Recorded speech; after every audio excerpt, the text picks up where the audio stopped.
Welcome, welcome, welcome to the Working That Is Chrononaut Chronicles. My name is Bill, and I will be your guide on this particular Sonic adventure.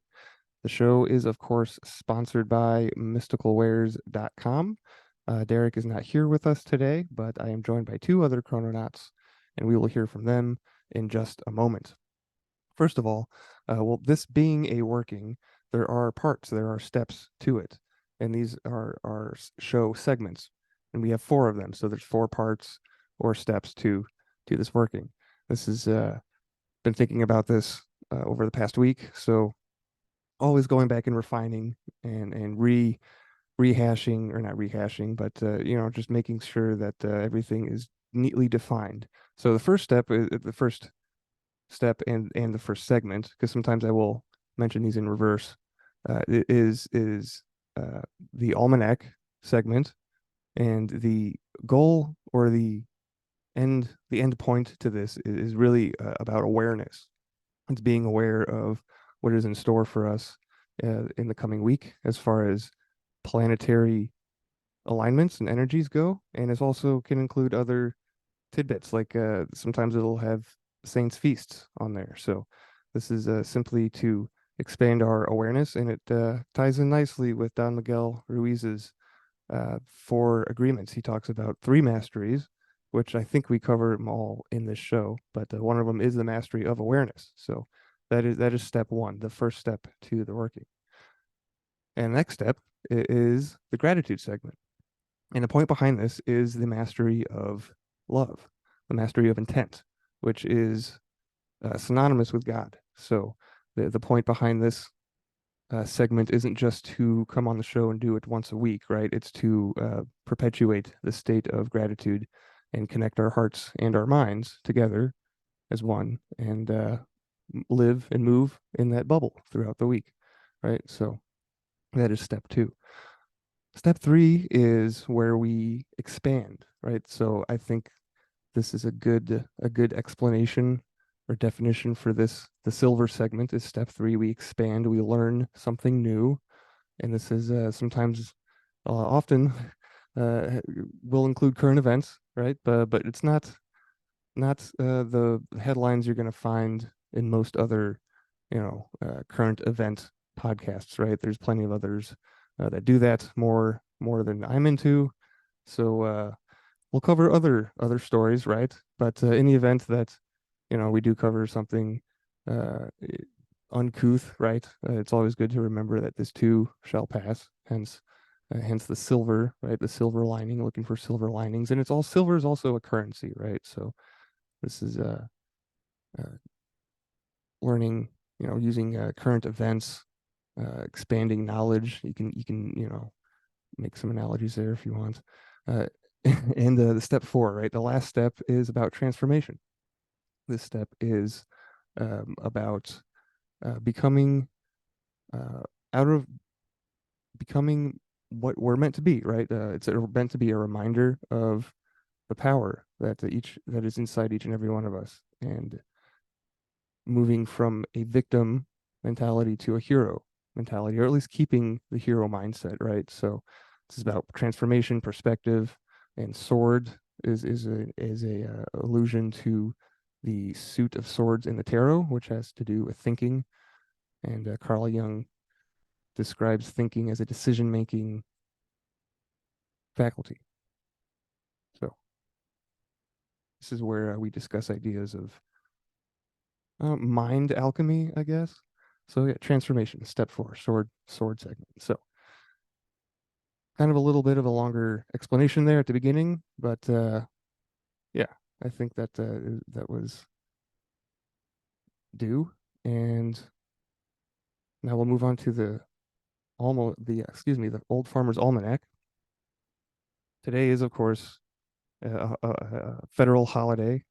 It is Columbus Day, depending on if you live in the United States. It's also Thanksgiving in Canada, and it's also Indigenous Peoples Day. So happy all of that to everyone. But that is something that's listed in the almanac, by the way. These other holidays and feast days and whatnot. So Tuesday, we're looking at Moon and Venus are conjunct, and Pluto goes stationary to coming out of retrograde, right? Since he's been in retrograde since May 1st, so that begins to reverse on Tuesday. Thursday is, I just thought this was interesting, National Farmers Day. Shout out to farmers. And if you don't go to farmers market, maybe check that out this weekend. Go down there, get some honey, get some local honey. That's good for you. And then let's see, Saturday we've got the new moon. A lot going. Excuse me. We have a lot going on Saturday. We got the new moon, and we have a solar eclipse, which will look like a ring of fire compared, uh, depending on where you are on the globe, right? The new moon is not big enough to totally eclipse the sun, so the outline edges will be visible still. Hence, it's called the Ring of Fire.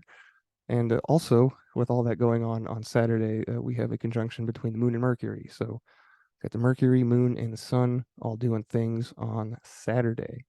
On Sunday, we have the moon and Mars that are conjunct, and that closes out the week. Which brings us to the gratitude segment, and I guess I will go ahead and start because I've been talking for this long so far, and why not continue, right? So recently, uh, kind of along the theme of the fall equinox and things falling into place or maybe potentially breaking, um, my gratitude has to do with functioning garage doors. You know, you never really appreciate the value of something until it breaks or you don't have it for a little bit, right? So yes, I had to get aside from all my other water woes recently, if you've been following along with plumbing adventures here in Michigan, yeah, my garage door spring just decided to not be a spring anymore the other day. So nobody was hurt, but it is in working order as of now, as of this afternoon. So I'm grateful for that. And it looks like we lost Ben. But Adam is here. Adam, thanks for being here. And what's going on, buddy? What are you grateful for? Ah, same. Right back at you, Bill.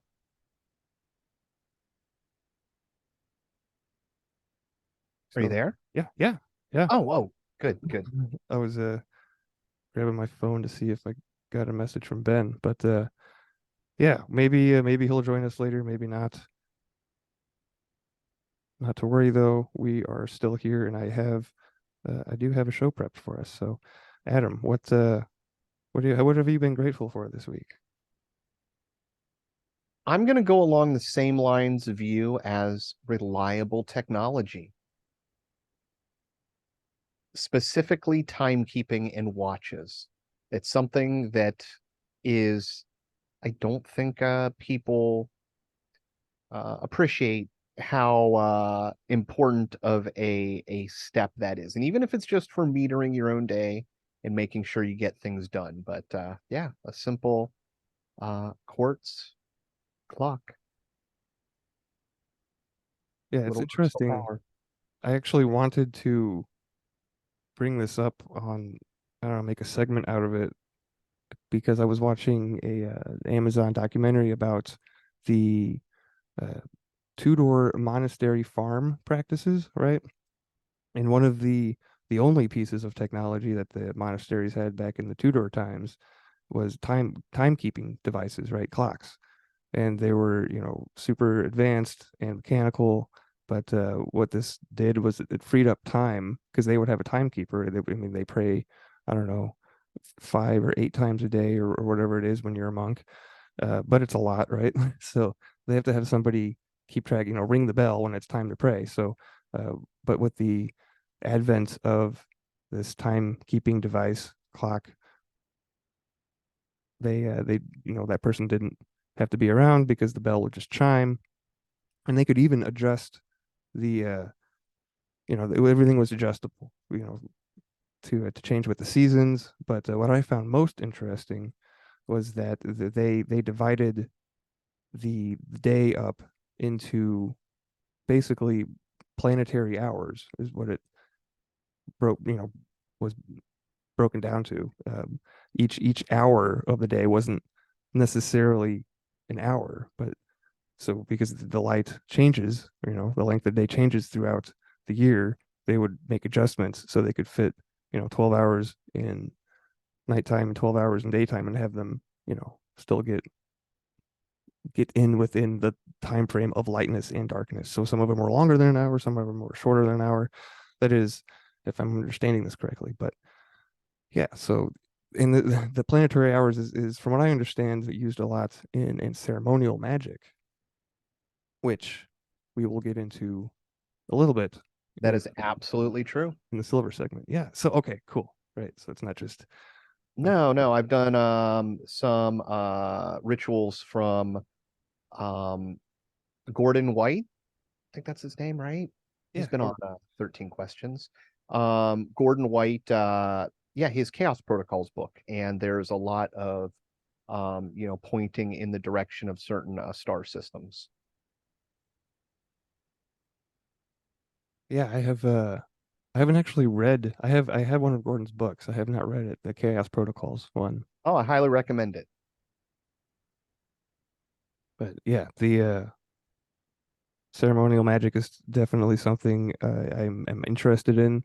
I don't I don't really I don't practice anything, right? It's just fascinating to me.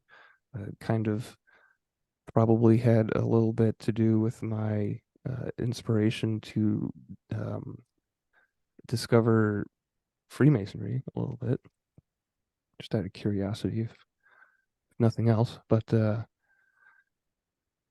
yeah, so I guess that brings us to the silver segment. Not really a news story here, but I wanted to hear what your experience was, Adam, with the emergency broadcast test that happened on the 4th. Did your phone go off? What are your opinions about this message? Because I don't know, it seems to have got you know, everybody's hyped up about it, right? Or they were anyway. But it's also interesting that Russia had the same exact test on the same day. Did you know that, by the way? No, I did not. However, I will say, based on what everybody was talking about, like frequencies being activated, uh, the frequencies everybody was talking about were incapable of being produced by cell phones anyway. So um, I don't know why it would be something they would tell you about. I think it would just get done. I'm more on the Lily Wave track, that the signals themselves are used to modulate the magnetic environment that we're in, which can influence mood. Pretty sure there's like a patent out there for that technology. Searchable, like you can go find it. And at least what I was hearing, that it was, going to go into like, 20 or 30, or, so many thousands of, gigahertz, um, to activate the graphene inside your body. Yes, that was That's at least what I had heard anyways. But Mhm. the frequencies that they were purporting, your phone, the speakers are just incapable of producing. But who knows? Maybe they've baked in some, micro technology we don't know about. Right. Trojan horse. I've always wondered, like, Bluetooth devices are so easy, or so cheap to make the chips for them, and they're in everything. Everything is Bluetooth, every accessory is Bluetooth. And I'm like, it would be great. Create a subnet of Bluetooth devices within the United States. If they can talk to each other, boom, you've got a way to siphon data off. So certainly wouldn't be surprised if we were being spied on by all of our little gadgets. Isn't that kind of how the Ring network, the doorbells work? Like they can like feed off of each other. I don't. Yeah, same thing with like an Echo or an Alexa. Yeah, they do actually technically share your signal with the outside. If anybody has a Comcast router, it's doing the same thing by default. Shungite is very helpful in mitigating any harmful effects from electromagnetic frequencies, by the way. Just throwing that out there. But yeah, that was the whole the activating the graphing thing was the whole conspiracy idea behind the hype, I think, because it was going to turn everybody to zombies is is what I think the everybody was kind of worried about there. But I did hear about people like putting their phone in Faraday cages and all that good stuff. So I don't know, kind of a little overreaction from what I No, when they want to trigger can. something, it'll just get done.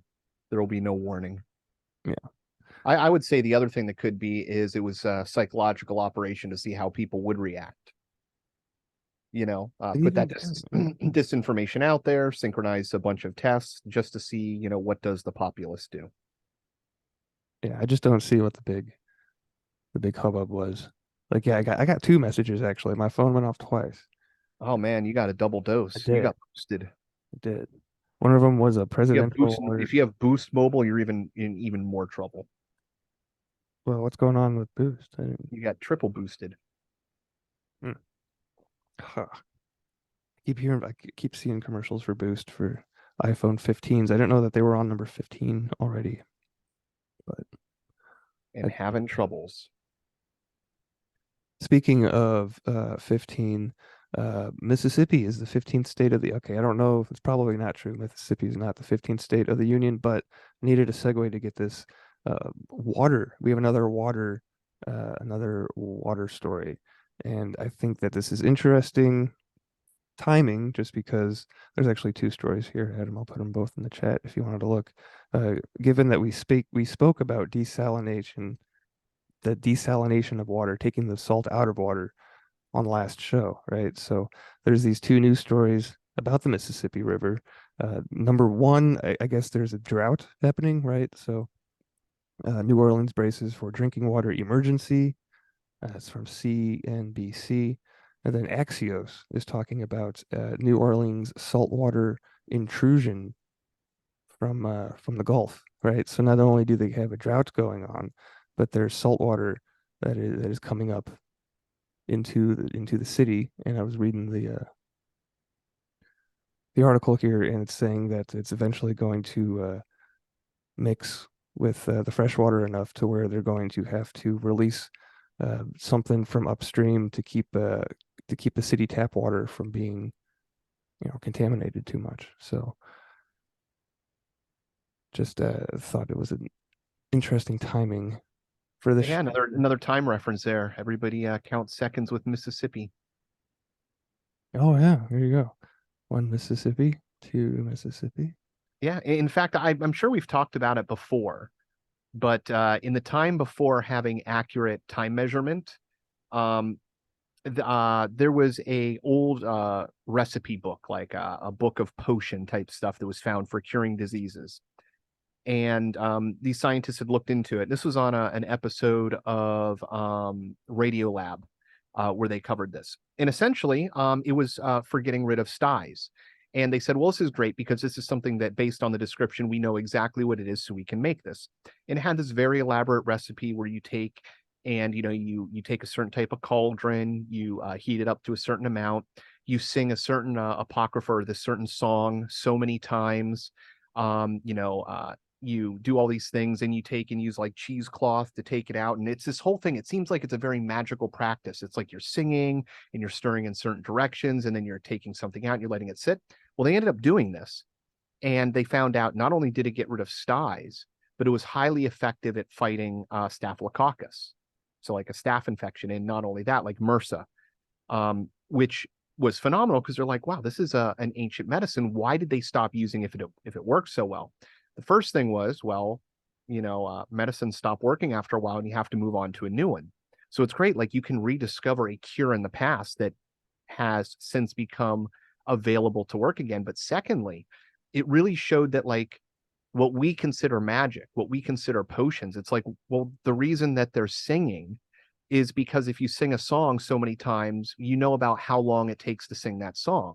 Before you had a kitchen timer to put on, 15 minutes for something like that. And so I find that type of stuff fascinating, how people used to meter their time, that I'm sure Mississippi or other, things were used much more frequently before, everybody had, you know, essentially atomically accurate time being beamed to their supercomputer in their pocket. Dude, isn't that insane how the radio I bought a projection alarm clock recently. So, and I was setting it up, and there's a step in there to where it has to synchronize with the radio signals that are sent out on every such and such interval, right? Or it eventually hooked up and worked or whatever, right? But I was just thinking like that's extremely accurate, and it's just zipping through. Allegedly, right? It's extremely accurate, zipping through subspace or whatever. Like Yeah, radio no, itself they're is super accurate. I mean, the timing delay is going to be that of the radio transmission itself, but that system is timed off of an atomic clock. Yeah, there's actually been a lot of issues with that because I know that there was risk 5 years or plus back of it getting defunded and no longer becoming a thing because it's essentially used by Casio watches and tons of other clock manufacturers, and they don't pay anything for it. interesting. Maybe we'll have to go back to Listen, we live in a magical world. You have atomic time being beamed directly to you. You can turn on FM radios being beamed through your body. Every single HD satellite channel, every single cell phone streaming, God knows what is it's all right around you. Probably giving you cancer. and going through. Oh, yeah, it's going through you too.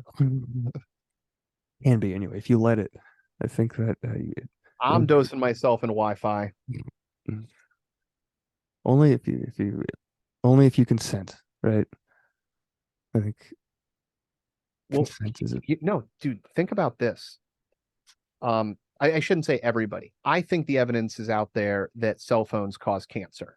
The most intriguing evidence to me is simply that if you look at brain tumors that are located on either the left or the right side of the head, um, they are statistically correlated to which side of your head you hold a cell phone to. So there Yeah, could be other absolutely. correlations, All right. but it is microwave radiation that is coming out. We know that it can be harmful on things. And where it's so good. Like the drug is so good. The little pictures that we're looking at are so addictive that we do not care. Hey, your phone's got cobalt and all these other chemicals that are like, mined out of the earth by children, by people in slave labor. You and me are both complicit and okay because we own the technology. It is we are so deep within the culture. Uh, it's crazy, man. Everybody's got their own little black mirrors. Yeah, exactly, exactly. Speaking of tablet, oh, it's a good segue. Speaking of tablet-sized things, this next story has to do with a recently discovered clay tablet, which features the Pythagorean theorem. But the tablet is older than Pythagoras by about 1,000 years. So, Adam, you're familiar with the Pythagorean theorem, right? One of the few theorems I'm actually familiar with. Okay, so it'll so yeah, you know what this is talking about then. So this is Do the from listeners? what's that? I said, do the listeners know? Well, they're about to learn if we have any. Yeah, excuse me. Yes, this is from iflscience.com. So study math for long enough, and you will likely have cursed Pythagoras' name or said, "Praise be to Pythagoras," if you're a bit of a fan of triangles. But while Pythagoras was an important historical figure in the development of mathematics, he did not figure out the equation most associated with him, which is a squared plus b squared equals c squared. In fact, there is an ancient Babylonian tablet by the catchy name of IM 67118, which uses the Pythagorean theorem to solve the length of a diagonal inside of a triangle. The tablet, likely used for teaching, dates from 1770 BC, centuries before Pythagoras was born, around 570 BC. Another tablet from around 1800 to 1600 BC has a square with labeled triangles inside.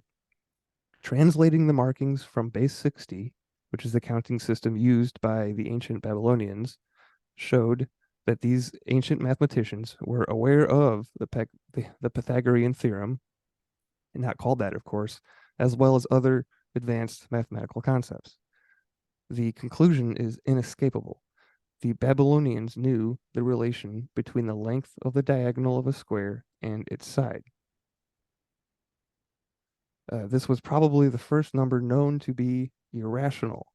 However, this in turn means that they were familiar with the Pythagorean theorem, or at the very least, with its special case for the diagonal of a square, more than 1,000 years before the great sage for whom it is named. So, excuse me, why did this get attributed to Pythagoras? No original writing from Pythagoras survives. What we know of him was passed on by others, in particular the Pythagoreans, members of a school he set up in what is now modern-day southern Italy. The school, named the Semicircle of Pythagoras, was secretive, but knowledge learned there or discovered was passed on and often attributed to the man himself. One reason for the rarity of Pythagoras' original sources was that Pythagorean knowledge was passed on from one generation to the next by word of mouth, as writing material was scarce. Moreover, out of respect for their leader, many of the discoveries made by the Pythagoreans were attributed to Pythagoras himself. This would account for the term Pythagoras's theorem. Though Pythagoras did not come up with the theory, his school certainly popularized it, and it became associated with him for the next few thousand years, at least. So, this also ties into ceremonial magic, believe it or not. Kind of. At least the history of magic, anyway. Because Pythagoras was not only interested in just the the quantitative aspects of math and numbers. He was also very interested in the qualitative aspects of numbers, right? So I thought because in the spirit of learning and expansion, and just because I think it's cool to learn a little bit more about Pythagoras. Oh, excuse me. I thought I would share a couple pages from Robert M. Place's The Tarot, Magic, Alchemy, Hermeticism, and Neoplatonism textbook, essentially, is what this is. So it is a history book. And there's a little blurb, a couple pages about Pythagoras. So before I delve into that, Adam, was pretty shocking to know that Pythagoras did not actually come up with this. This is No, burst your math bubble. no, not to me, but that's just because mathematics are just, a way of arranging numbers and viewing things. It's there. It's like trying to discover something that already is. It's not like you're creating or making or manufacturing something brand new. You're going, how how do I figure out an answer to this using, numbers? So yeah, I don't know. To me, if you look at just ancient technology, ancient building, the way that things were done celestial, the amount of mathematics that were utilized in ancient times, um, I would say to some degree, there's no way that we haven't lost some incredibly important knowledge. And I say lost, meaning, it's not that it was discovered. We just don't know it now.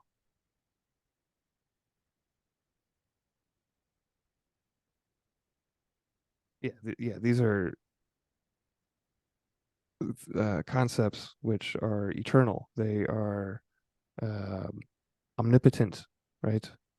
So certainly have been Yeah, around exactly, before. exactly. The Pythagorean theorem in this universe as we know it it exists because of course, that is interesting. I guess with consciousness, with somebody to view what's going on, it's kind of like if you have a map and you're laying down a compass or I'm trying to think of all the like little drafting tools that you use, the little plastic shapes that you put down for uh, figuring out angles and Spirograph. such. Sorry. Yeah, kind of. But you know the things that like one of them Yeah. looks like a D, so you can draw certain arcs and different Protractor. degrees. Yeah, portrait. Yeah, yeah. So all that kind of stuff. It to me, it's the same type of thing. Like that's just there measuring what already is. So you look at the world, eventually you're going to rediscover that. Yeah. Yeah, actually, I remember I took trigonometry, I think it's just in high school. Yeah, it was only in high school. And I don't know, I enjoyed it.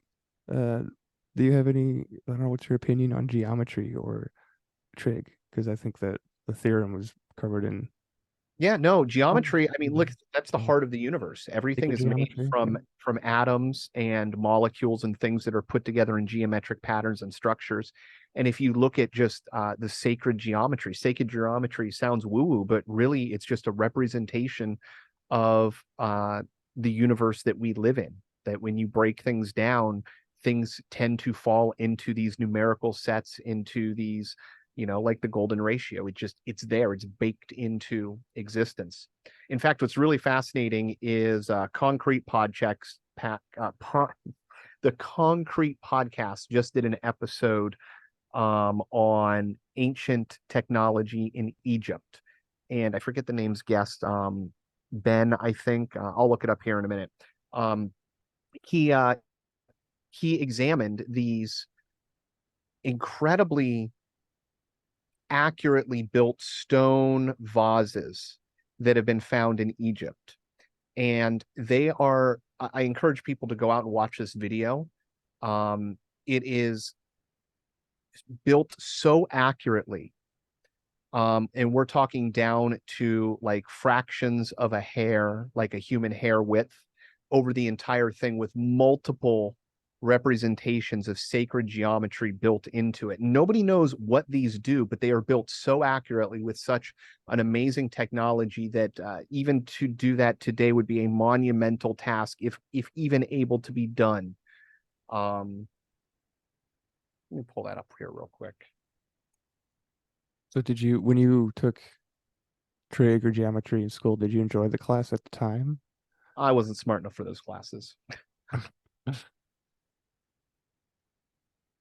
I never made it. I think I did a summer statistics course to get my math prereq or prereq or requirement fulfilled Explain that.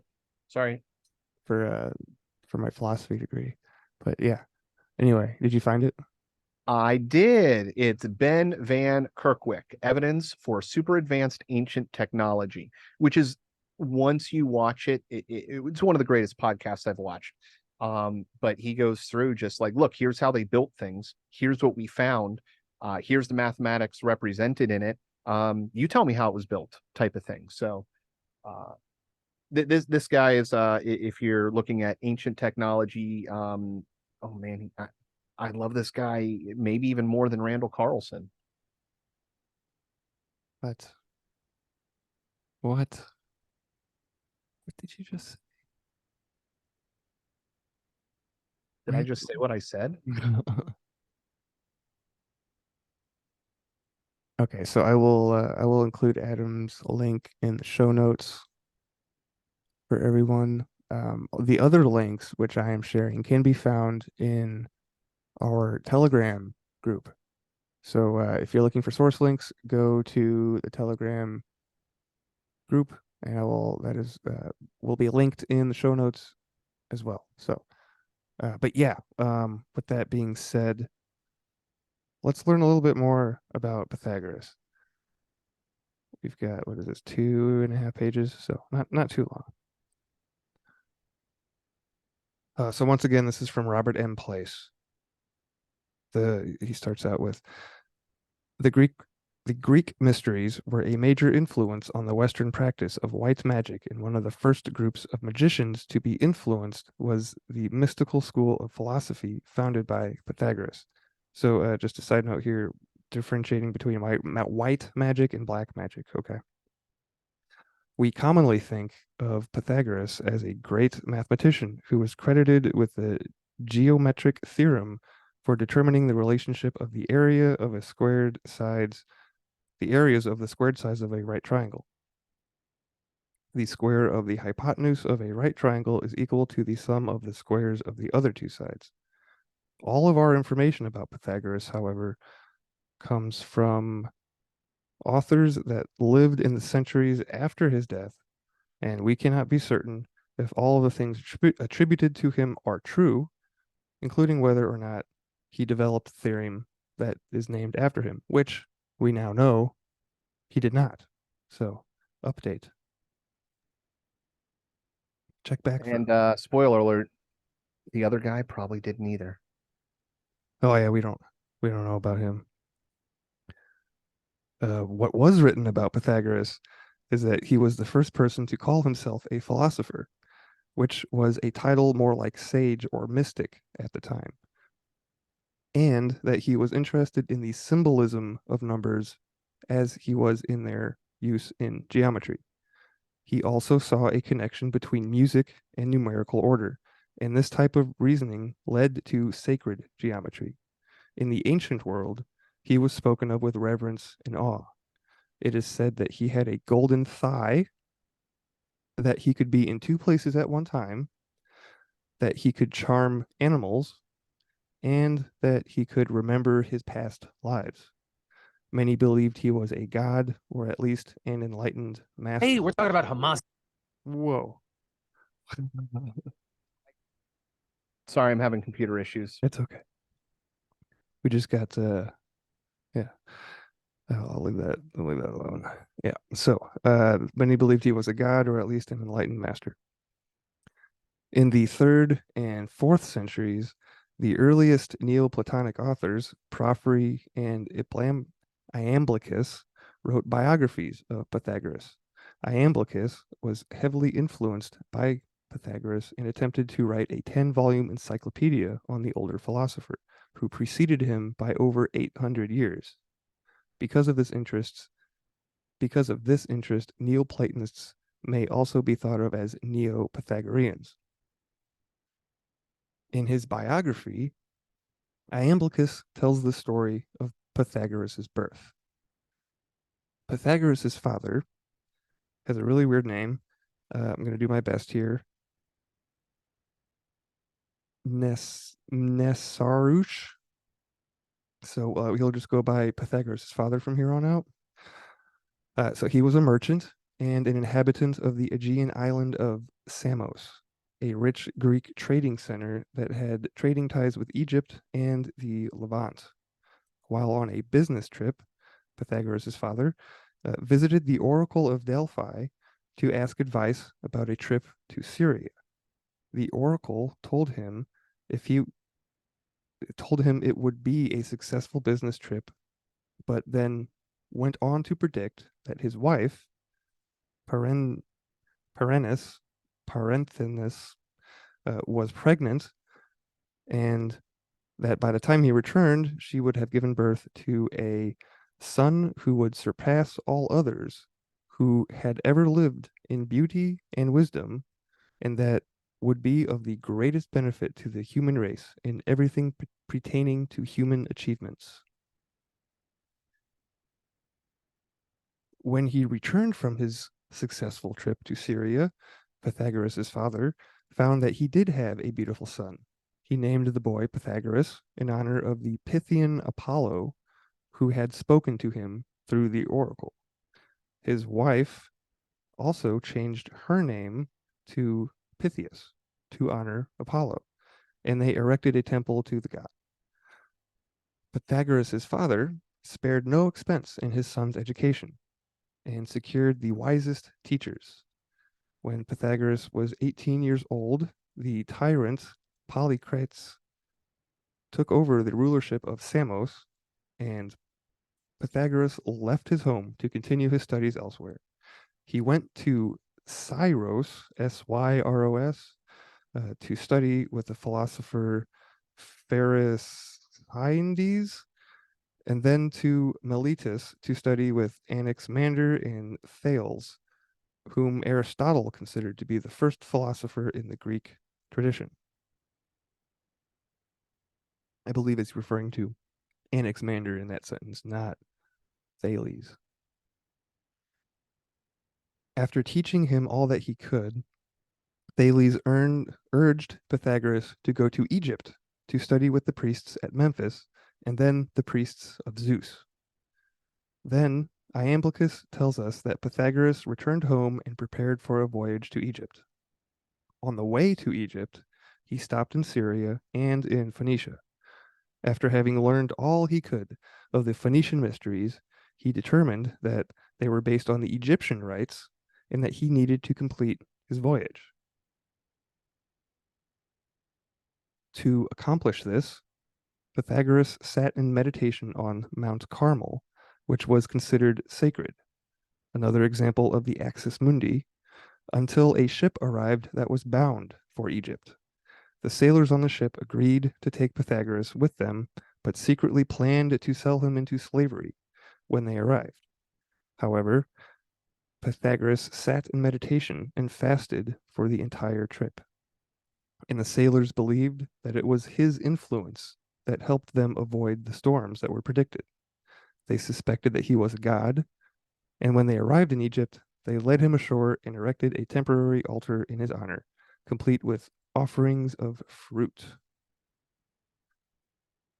Once among the Egyptians, Pythagoras visited all of their temples and studied with all of their priests and prophets. He spent 22 years studying astronomy and geometry and was initiated in all of their mysteries. 22, it's a interesting number that is known as the master builder number. In the end of this period, or at the end of the period, he was captured by soldiers and taken as a prisoner to Babylon. But again, fate turned in his favor, and he was able to study with the Magi. At the age of 56, he returned to Samos, where he set up his first school and began to share his wisdom. While in Greece, he visited all of the oracles and mysteries and developed a reputation for learning. At home on his island, however, he was dissatisfied with the Simians' lack of interest in learning. He was dissatisfied with the Simians' lack of interest in learning and the demands that they made on him to participate in public affairs. Ah, yes, the plight of the philosopher king. He moved, therefore, to Croton in southern Italy, which at the time was held by the Greeks, and set up a new school of philosophy, open to both men and women.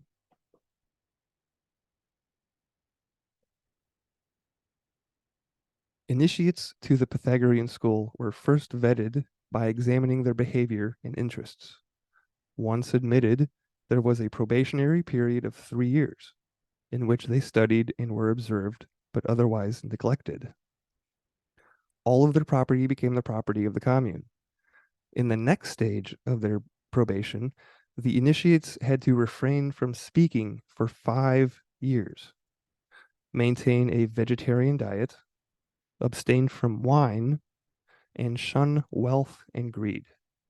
At the end of this period, they were either accepted as disciples or rejected and sent away with twice the amount of property as they had bought or brought with them. The ones who advanced to become disciples were given white robes and were permitted to speak, but maintained the other prohibitions. These disciples were called, I'm going to do my best here, Mathematikoi, or hearers. They were provided with daily lectures, physical exercise, and rituals.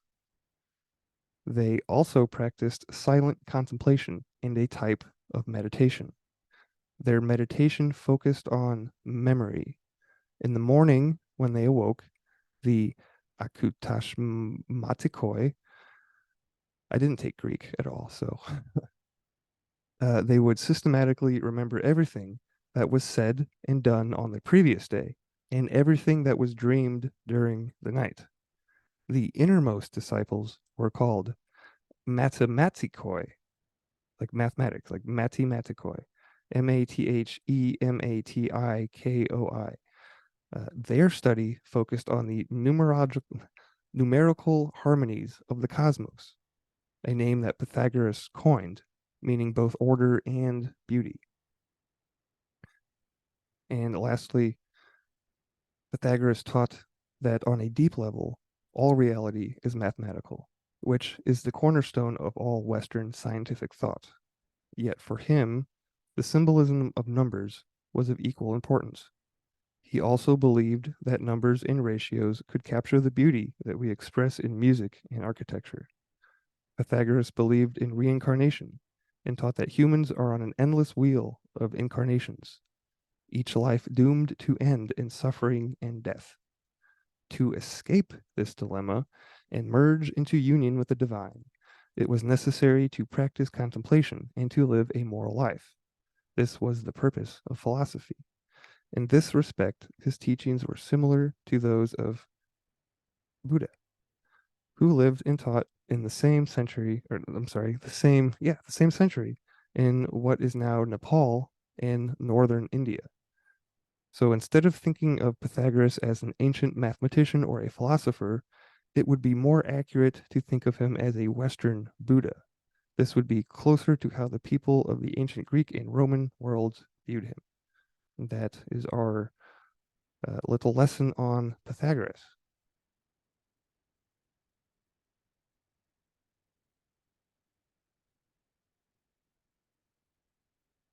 Bet you didn't know a bunch of that stuff. That initiation sounds kind of harsh. Can't talk, can only eat Vegetarianism. vegetarian, no wine. Good stuff.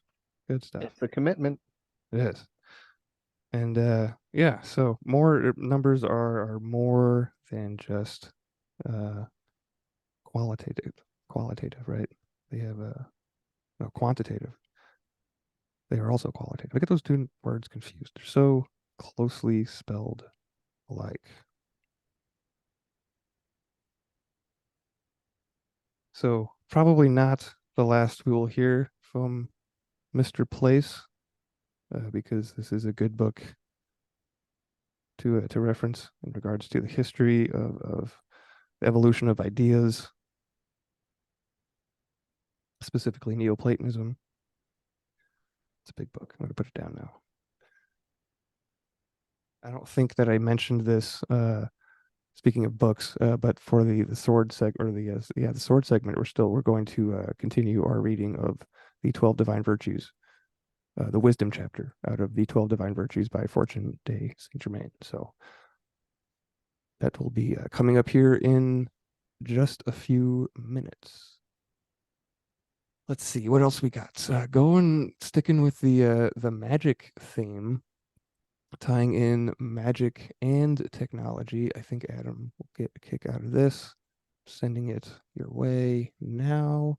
This is from Res Obscura, and it has to do with translating Latin demonology manuals with GPT-4 and Claude. So these are language learning models.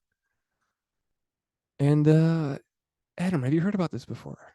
Yeah, let's teach the AI overlords demonology. That sounds amazing. What could go wrong?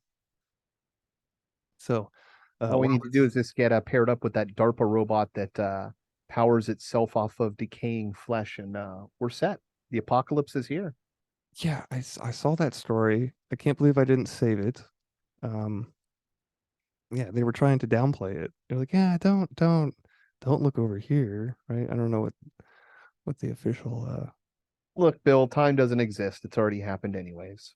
dude, I was telling myself earlier that none of this is real. Like none of this is none of this is real.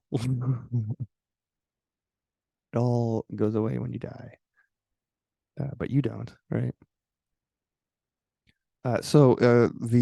Despite Yeah, I'll the let you know, Bill. you will, yes. See you on the other side. Is that what that means? Probably not. Um, despite the Unless you're the chicken crossing the road. dis despite the tantalizing headline, this article is really more about research methodology and how useful it is in translating just any old text with uh, GPT-4 versus Claude, right? So this is more of a research methodology commentary article, but it's still interesting nonetheless. None the least. So this is by Benjamin Breen. He says, sure, AI tools like GPT-4 are fun and interesting, but are they practical? Can they help us to do something truly useful, like, say, translate a 1,200-page book about demons written by an obscure 16th century Jesuit theologian? Let's find out.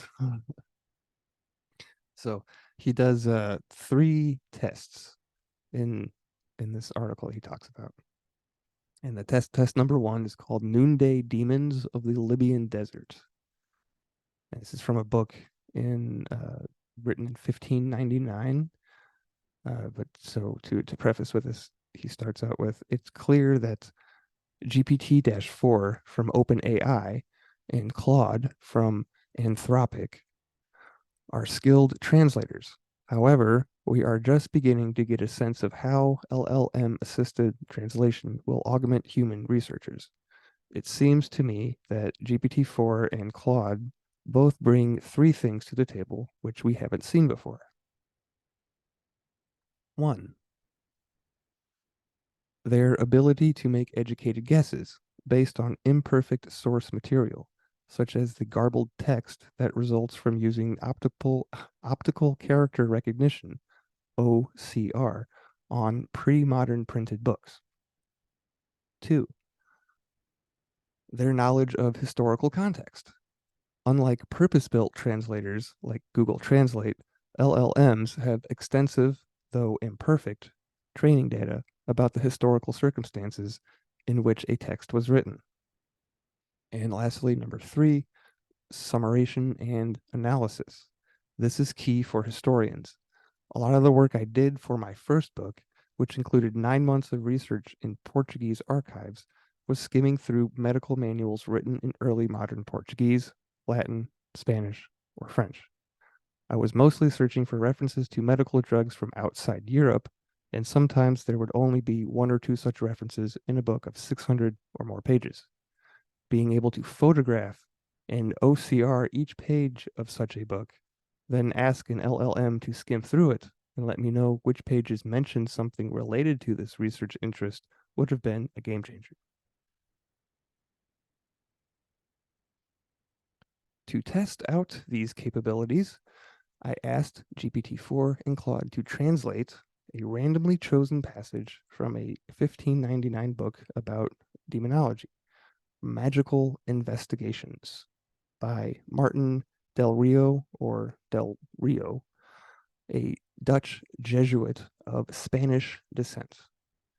So it actually had a Latin title, obviously, being that old, and I don't speak Latin, so, but it is quoted here in the text, or the article. If the title makes you think of a Renaissance version of Ghostbusters, you aren't far off. Del Rio was a committed believer in witchcraft, necromancy, and demon summoning, and regarded his book as a kind of guide for how best to combat these dark arts. Demonology is a topic I've been interested in ever since I read Stuart Clark's brilliant Thinking with Demons. However, it's also one I find intimidating to do real research in, since so many of the sources involved are written in highly erudite form of Latin. I can read Latin at an intermediate level, but these books tend to be challenging, mixing obscure biblical or Kabbalistic references with complex theological reasoning. So, how do the two leading LLMs do when presented with a random passage from page 330 of this edition of Magical Investigations? I made no effort to clean up the text that I fed them. Instead, I copy and pasted OCR'd text direct from Google Books, errors and all. And he has a couple images here. The left column here is what I asked them to translate, and it's just a picture of a book. It's text, an open page. It's got split into two columns with the title across the top. It's just a regular looking book page, except it's kind of discolored because it's super old and it's in Latin. So it's still legible though. I mean, it's printed. It's not translated by hand, written out by hand, right? So post printing press, it seems. Uh, you can read you can read GPT-4's complete translation of this passage in my initial prompt here. There's a text link. This was a mixed bag. It certainly helped me make sense of the passage, which relates to the famous noonday demon mentioned in Psalm 91, but it got confused by the reference to the biblical Hebrew in the second sentence. The creative mode for Bing Chat, which is a specialized version of GPT-4, did a bit better. When reading, keep in mind that the brackets are not my writing, but the AI's own explanation of ambiguous passages. So I'm not going to read the passages. Maybe we'll read one, but there's two of them here that he cites he provides for our perusal, and one is from the Bing creative mode, and then the other one is from Claude 2. And he says that when I fed the same prompt to Claude 2, it offered up what seems to me the best translation of all. And then I will, yeah, so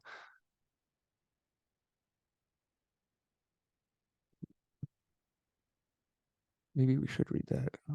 So the translation mode for, just so you can get an idea of how he summarizes this at the end. I guess we will go through this real quickly, but so the translated page says, for as it is said elsewhere, God inflicts the assaults, i.e., plagues, through evil angels, as we see from Solomon and others. But the last two refer to demons rather than diseases. Although the two kamets, dots, it should be read with the Masoretes, medieval scholars who produced an authoritative Hebrew text of the Bible, as davar, word, thing, with 6 points, which they take to mean demon, not death or plague, as in Exodus 9:3, where Jerome and Vatablus, French biblical scholar, translate the term. Certainly the Vulgate, Latin Bible, alone reads davar as also the 70 Septuagint Greek translation of the Hebrew Bible. So the brackets is actually the, you can't see this, I know, but so it said the Vulgate is, and then brackets is Latin Bible. This is the Claude 2 going in and filling in what Vulgate is, given the context that it has available to it, that it knows about already, right? So it's explaining what Vulgate is, and it does the same thing for 70, which is Septuagint, Greek translation of the Hebrew Bible, right? It was the accepted books of the Bible were called the Septuagint, which is just 70, right? So it gave that historical context for the title of the book, right? So this is an example of how useful the LLM can be.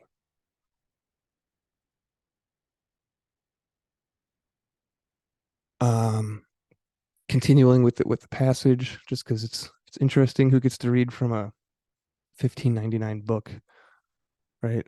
Oh, so as for demon, Oh, and he also gives explanations of who Jerome and Vatablus are, which are both biblical scholars, right? So that's kind of neat. But continuing here, as for demon, although I like Jerome taking it clearly to mean manifest assaults by demons, still I think it most true what Basil and Theodore handed down in their commentaries, that a psalmist spoke according to the opinion commonly held among many both then and now, that there are certain demons of noontime. This is also referred to in the commentary on the Psalms attributed to Jerome. I will say what I think about this. First, incursion, quotes, signifies a violent, fierce, open attack and unprovoked assault. For in Hebrew, it is from Hebrew word that is from ruin, as Aronbius, early Christian apologist, as overthrow, destruction, devastation. In Greek, it is a Greek word which means fracture or collapse, which others interpret as destruction, others as death, dying together, and at the same time collapsing. Hence, I understand the phrases incursion and demon as used idiomatically to mean an onset by a demon. Thus, Aquila and Symmachus, Greek Bible translators, rightly translated the phrase. Third, excuse me, third, I think the noonday demon is called such for two reasons. First, because demons were believed to dwell in deserted places, which is why in the Old Testament, noon and wilderness are often used for the same thing. Thus, I think noonday demon and demon of the wilderness are the same.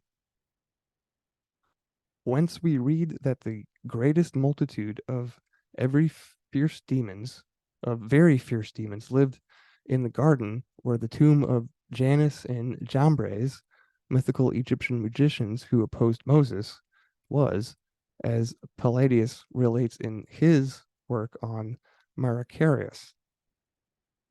And we gather from Dionysius of Lydia's history that a kind of demon called Lamia lived in the Libyan deserts, where even today many specters, ghosts, appear. In summary, this passage discusses the biblical reference to demons as referring idiomatically to fierce demonic attacks according to ancient traditions. It explains how the noonday demon refers to demons believed in ancient times to haunt deserted places, based on the association of noon and wilderness in the Bible. So that little summary that was just given was the Claude 2 providing, providing the summary. So that was not the author here. But he does talk about it. He says, note the excellent summary and also the helpful explanations in brackets. For instance, I would have had to look up who Janus and Jambres are. Here, we are told by the AI itself that these are the names of Egyptian magicians from the biblical book of Exodus. All in all, this was an extremely challenging translation assignment involving not just early modern Latin, but also words in Hebrew and ancient Greek. Claude did a remarkable job.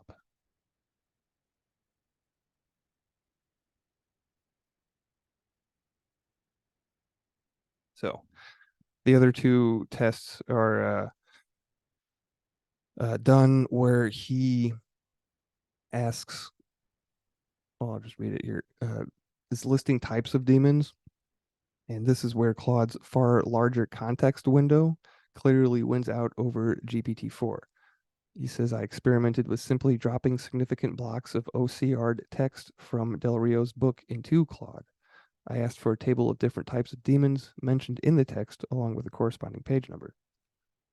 Sure enough, when you check page 247 of the book, you find this reference to uh, the devil, was essentially. In other cases, however, the chart lists the wrong page number. I suspect this was an OCR issue. The page numbers in this edition of the book are often smudged or misprinted, and thus many did not transcribe properly.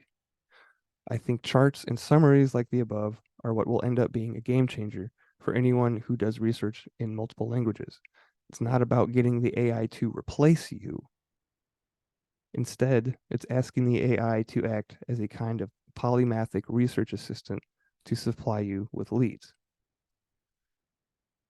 And the third and final test he does, and we won't get into it, is an obscure Portuguese medical text.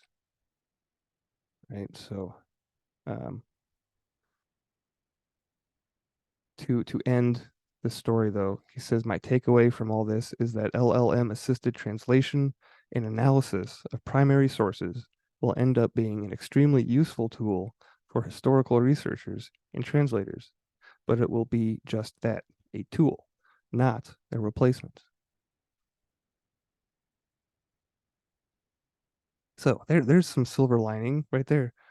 Is it's not a replacement, right? No need to worry about AI taking our jobs, right? Well, let me add to this something that I find very interesting that's starting to happen with AI. And I forget what they're referring to it as, but essentially AI has become prolific in art and being put up on the internet and being utilized by everybody. But it's training itself off of what? Because before the AI models were out there in the wild, it's training itself 100% based on humans. Now humans are using the technology, getting images with people like with six fingers, plugging them back in, and then the system is not good at knowing what's AI, and then it's sucking it back in. And I suspect the same type of thing is going to happen with texts and stuff. So, it may be a system that only works on information that has provenance. Yeah, it's completely dependent on who's feeding the information into Yeah, them. but if it's feeding off of itself, then it's just going to be regurgitating, diluted garbage. Wait, feeding off of it. So that would mean it would Yeah, have to well, be because think about programmed. this. So it's going all over online and it's skimming all the pictures. Like you probably saw that thing where, one of the AI models was putting Getty Images logos in part of its images because it had sucked up so many of them Oh, that it really? was incorporating it as part of like the images it would show up. So it's that type of thing where now you have an AI image out there. It's assuming it's human, so it's trying to give you the best represented model of what a human could do. But then it's got an AI image that's already gone through that amalgamation. It's already had some mistakes, some adjustments, and then it's sucking it in, assuming that it's produced by a human. Okay. So it's kind of like making a photocopy Of a over and over again. yeah, You're losing the originality. yeah. I wonder how they got around that with cloning. I wonder how Dolly, that lamb, remember that lamb back in the, what was it, the 80s that got cloned? Yeah, interesting enough that one of the big language AI models out there is called Dolly, Dalle. Oh, that's how you say it. I was pronouncing it like Dally or something in my head. I didn't put those two together. Yeah, I assume that it's a reference in its acronym to that. Probably. Who knows what those Reds are up to? Um, speaking of, well, not speaking of actually, some more light-hearted headline story. Last one for this week's segment. It has to do with cats. Adam and I are both cat fans. I have three of them. Adam, Meow. Adam is also a proud cat dad. Well, So, put that in the chat for you. This is from ABC News. Cats among mammals that can fluoresce.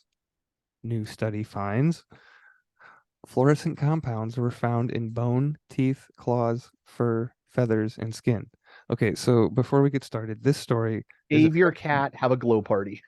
no. No. Listen, what I do with my cats, no, I'm just kidding. Um, uh, my Bill is a recent, serial killer. no, with my recent trip up to Michigan, we were looking for Uper lights using the UV flashlight And Uperlite, for anybody that doesn't know, is a rock that fluoresces when hit with ultraviolet light, and it's a very bright, like orange. Like there's other colors, things that fluoresce too, but Uperlite is very very noticeable, right? So we're scanning the beach, and we're looking for Uperlite. We're finding some, right? And I scan out a little bit further, like towards the water, nearer towards the water, and I see something I think is like a green color, some very, very different light up, right? It wasn't Uper light, but it was definitely fluorescing. So I go over there and pick it up, and it's a tooth. Speaking of serial Awesome. killers, yeah, it's a tooth, and I A freaked human out tooth? for a second. No, because I was like, wait a second, is this human?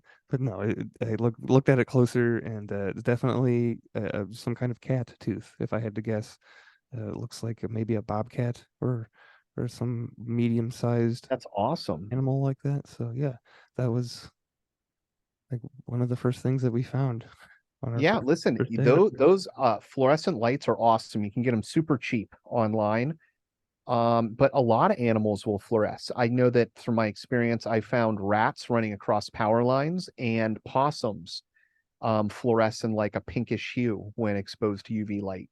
Kind of in the same way that not to the extreme, probably because it's fur and translucent, but like a scorpion glows.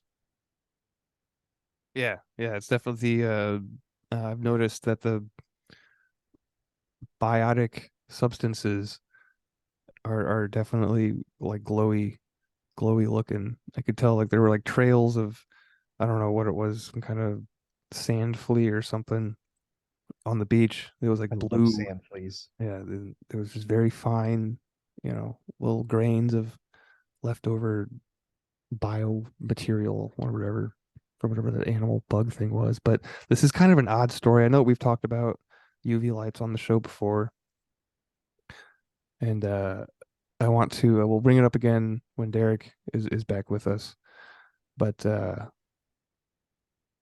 yeah, this is just a weird story to put out at this time. I don't know why they're doing uh this is a study. Well, let's find out here. It's from London apparently. So over the last few years, fluorescence under ultraviolet lights has been reported among many animals, including birds, reptiles, insects, and fish. However, not much has been known about the frequency of fluorescence among mammals until now. In a new study published today by researchers from the Western Australian Museum and Curtin University, fluorescence among mammals was found to be extremely common. Researchers studied 125 mammal species. This is hilarious to me because all they did is took a flashlight in their museum. Pretty You know much. what I mean? What's the Anybody could do this. frequency of light that we need to put out, get the device, and walk around doing some like that old video game where you'd run through the museum with the flashlight? Oh yeah, I forgot about that. But yeah, you're exactly right though, because it says the next 125 mammal species, both preserved and frozen. So yeah, where are they?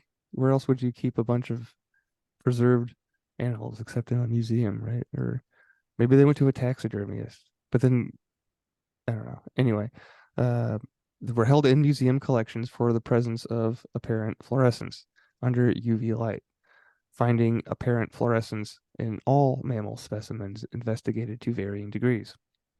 So yeah, they were in a museum. These include domestic cats or Felis catus, among along with polar bears, bats, mountain zebra, wombats, dwarf spinner dolphins, leopards, and Tasmanian devils. Fluorescent compounds were found in bone, teeth, claws, fur, feathers, and skin. The fluorescent colors observed were red, yellow, green, pink, and blue. They say we are quite curious to find out about fluorescence in mammals.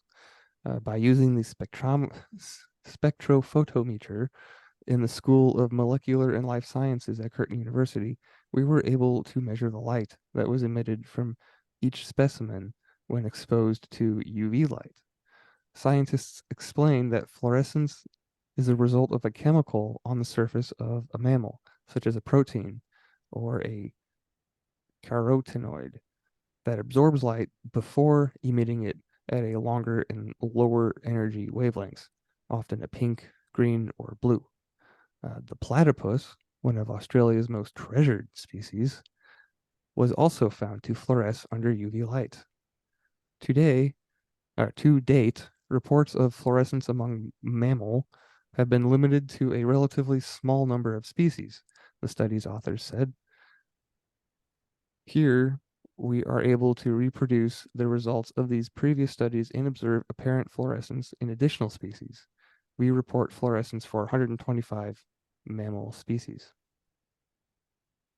The most fluorescent animals were found to be all white or with lighter colored fur, which represented 107 out of 125 species. Fluorescence, however, was more masked by melanin in mammals with darker fur, such as the Tasmanian devil. So it's probably present in a lot more animals, but you don't see it. Yeah, yeah, pretty Or at much. least at the sensitivities that they're testing. Because one of the interesting things is, I mean, UV is seen by many animals that have the ability to see that spectrum. We don't. So it's kind of like a dog whistle to your eyes, you know. And there's so many other animals that are utilizing so many different spectrums that yeah, it's crazy to think like, hey, why does this thing glow? Right? This, they say that fluorescence was most common and most intense among nocturnal species, Hmm. and those with terrestrial, arboreal, and fossorial habits. Exactly. And who knows, maybe it's absorbing and re-reflecting that light in the same way that like soldiers during Desert Storm would wear UV glow sticks to identify them so that the enemy wouldn't be able to see them, but it would show up on the infrared uh, uh, or night vision cameras that they were using because it would be able to see the infrared light. It could be something as simple as that. It's like they use this in clothing all the time. I don't know if you're familiar with this, Bill, where they take and they put in these dyes that when they get hit with UV light, they glow a little bit. So you can phosphoresce a lot of detergents or your clothes afterwards, and they'll have an extra glow to them. And it's to make them look brighter during the day because it's emitting a brighter reflective light, converting that energy.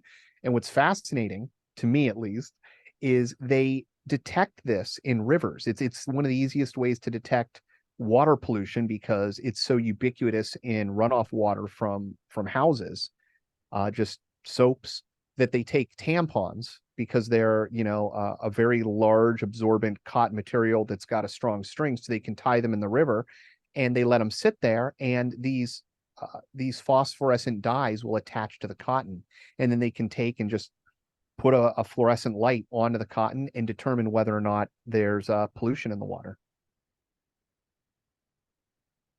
That is, It's being used on you already, man, and you don't even know it. I mean, it's so simple and I don't know, it's kind of beautiful, right? Uh, but it's funny that you say that because this article ends with the study makes clear that fluorescent qualities are very common. However, scientists say debate continues on if fluorescence has any particular biological function in mammals, or if it is simply a result of their surface chemistry.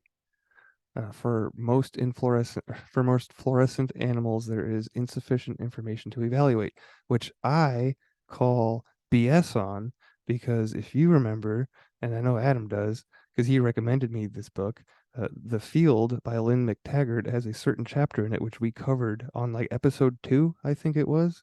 We the episode title is Beings of Light and Meatloaf, and we talk about how the body does emit a low uh, biophoton emissions, low frequency, that detectable, measurable, and Mm-hmm. we use a 380 nanometers is the wavelength of UV light that is used to pretty much, from what I understand and from what uh, I think Lynn McTaggart wrote, was that we use that to pretty basically grow new not stems. They didn't say stem cells particularly, but in just my own words, right? But it's basically it regenerates. It's a regeneration wavelength, right? The So power of UV light is all around you. I mean, people use it in air conditioners for disinfecting and water systems. water, yep. But I mean, it's the oldest adage, sunlight disinfects. Yep. And it's true. and it also deters, right? It deters UV light can deter certain entities, allegedly, which is something I wanted to ask uh, Derek when he's available. Which I could say why he is not been with us. He is recently made an appearance on Crow 777 radio podcast. So go check that out if you haven't already. But he opened up a second location for his business enterprise called Bigfoot's Den. So I won't say too much about it here because I kind of want him to talk about it when he's here next. But that is why he hasn't been available, because he's got a whole new building, a different location. So he's juggling two locations, two buildings. Uh, so business is growing and expanding. So good stuff. And speaking of expansion, right? Like this is the segment for expansion. So yeah, we wish Derek all the best luck in getting new licenses and working around red tape of bureaucracy and trying to be a small business owner in this day and age. So we'll get updates from him maybe next week. We'll see. We will see. Um, Gotta work on not saying which brings us to the sword segment, where we have been reading from Fortune de Saint Germain's The 12 Divine Virtues, which is a book about the 12 divine virtues, wisdom being one of them, and that is the chapter which we have been reading from. So this book is a little bit different than your normal run-of-the-mill prose book, I guess. It's not a poem, right? It's prose. Well, this is I guess this would be more poem-like. So each page just has one sentence on it, or not even, which maybe two. So very, very short book. Doesn't take very long to get through. But these are just sayings that kind of describe or talk about the quality of the virtue they're in which chapter they're attributed. 12 of them. So excuse me, I'm trying to get my yoga ball lined up so I can sit down and read this.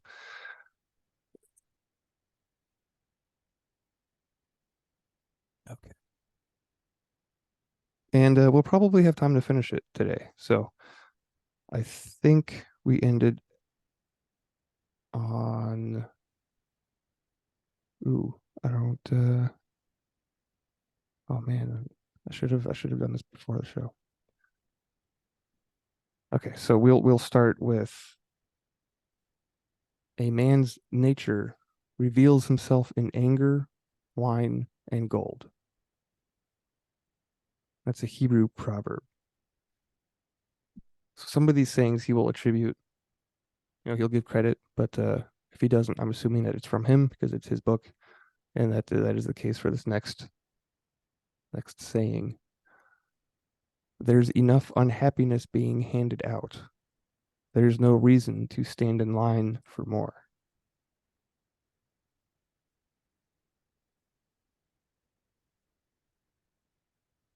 If you know it's a locomotive, step off the tracks. Be careful when picking up someone else's garbage. You can't have the new until you rid yourself of the old.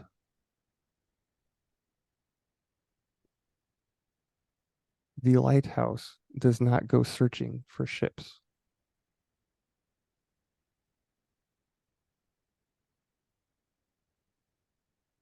Take only what you need, put nothing to waste. If God seems far away, who moved?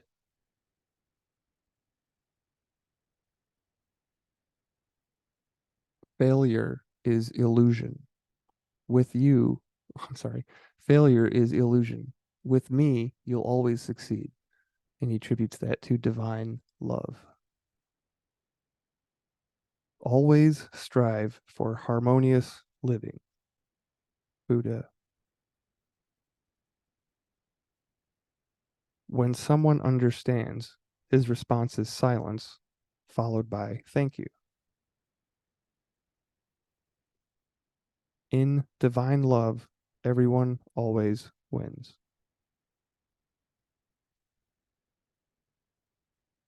He that troubleth his own house shall inherit the wind.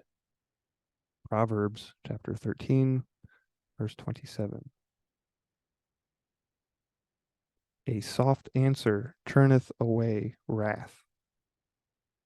Proverbs chapter 15, verse 1.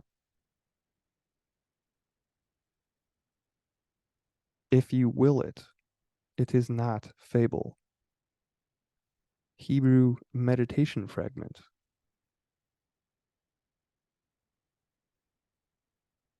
The mystical journey is about living the indescribable.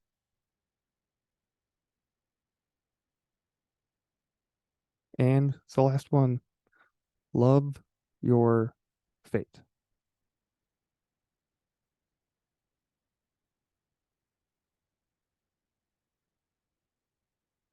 I'd say that's pretty sage. No, that last one Yeah, is profound. yeah, it struck me. It's a good one to end on too. Yeah. The other one that popped out for me is where'd it go? I want to get this right. It's about picking up garbage. Be careful when picking up someone else's garbage. Man, if I had heard that like 15 years ago,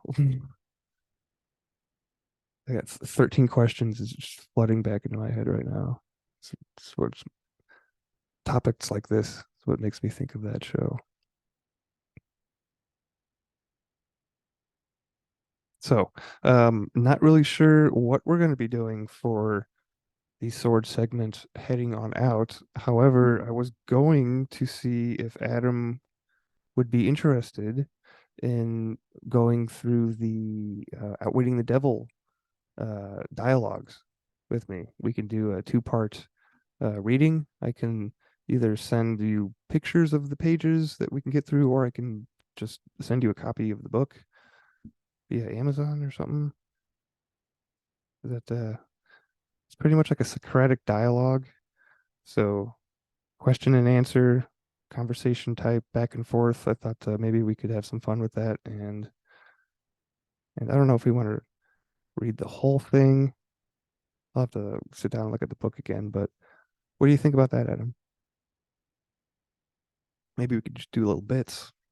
Because there's two bits. There's the big. He begins with interviewing Thomas Edison, right, in his mind or with astrally, I guess. And then the majority of the book is him talking to the devil, which is probably what I would want to focus on more. But yeah, what do you think? What do you think about that, Adam?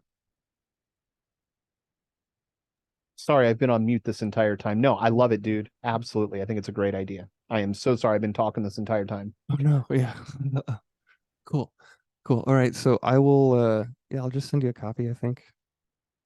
It's I don't know, it's probably like $12 or something like that. But yeah, maybe depending on how fast shipping is, we could be doing this next week. And if not, then I will come up with something else, possibly another reading from our friend Charles Hannell. So other people that we've covered now that we're so just to give people an idea who haven't been following the show, what we cover, topics that we cover in this sword segment. We've done Neville Goddard. We did a lot of Neville Goddard. Of course, we did Don Miguel Ruiz and Four Agreements, which is a big inspiration behind the structure of the show. And we've done Charles Hannell, who wrote the Master Key System, but we read from his book New Psychology. So next we're gonna do Napoleon Hill. So lots of great thinkers, It's a good motivating list. thinkers. Yeah, yeah. And I thought eventually I would like to play it's 30 minutes, so it's it's 15, 30 minutes. It's a longer clip of Earl Nightingale and his challenge. Are you familiar with that, Adam? He's an old timey like radio TV No, what's announcer. his name? Earl Nightingale. Yeah, I know the name. Yeah, Absolutely. But I can't point the reference. I was just one of these, maybe next week we'll see, but I was just gonna play that clip as the segment because it's I don't know. It's I whenever I'm reading something, sometimes his his pace, his tone, his pronunciation, his rhythm like get it pops up in the back of my head. And I start like, instead of reading in your own voice or whatever, you when you read to yourself, read silently, like I start reading in Earl's voice. So that's kind of funny. I don't know. Speaking of reading, though, did you know that the libraries have evolved to the point of no talking. And back in the day, like in the Library of Alexandria per se, for example, you would actually read out loud. I don't know if I mentioned this on the show before, but there were Yeah, well, look, it's a great way to self-learn is to hear it and actually speak it. I know myself, I learn things better that way. Um, and I imagine that to a great deal of minds that were not proficient in reading, that it would probably be just like a benefit to to the majority of people during that time. oh yeah, it's I mean certainly more it's practical because there weren't mass produced copies of everything, so you can't the books in Alexandria never left Alexandria. I've heard two accounts of them confiscating every book that came into the port off the ships, and then they did confiscate that did happen, right? And then they would make a copy of the book, and they would either here's where the stories split. They would either keep the original and give the copy back, or they would keep the copy and give the original back. I've heard both, but yeah, just from a practical standpoint, there's not a whole lot of these around. So if there was like a group of people that wanted to learn about something, they would all get together in a tiny enclave, little room in the library, and they would, it would be very loud in there because there's a bunch of people reading out loud. So just interesting factoid to end the show on, I guess. We're gonna do an early show. We still got a good 90 minutes of content, some good headlines, and good little wisdom reminders for you in this episode. So if you what I almost forgot to do is tell you what the week's scalar energy session is. I haven't even signed up for this yet.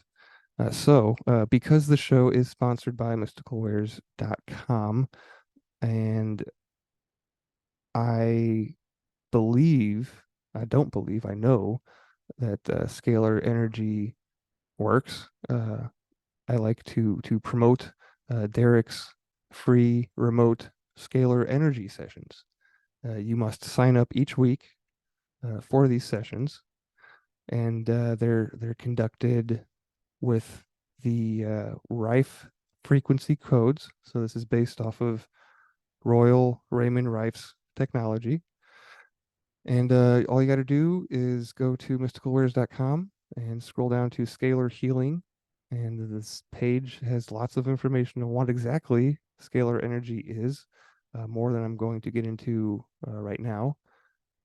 But this week's free session is digestion and gut health. So there's a little button you click that says sign up here, and you complete the checkout process as if you're buying something, but since it's free, there's nothing in your cart. And then you get a convenient text and or email reminder of when the session is going to start. And yeah, sit back and relax. You don't have to do anything. It is completely free. All you got to do is sign up and sit back and soak up the benefits. So please remember to go and do that. And while you're there, check out everything else he's got going on the website. He's just introduced an auction feature for rocks and gems and minerals if you're into that type of thing. So yeah, spend some time on there and browse around a little bit. And if you like the show, if you like what we're doing here, please rate the show on whatever platform that you're using, and of course, share the show. I know a lot of the podcasts I listen to, I didn't hear or stumble upon them just from browsing around social media, although there are one or two that I did find that way.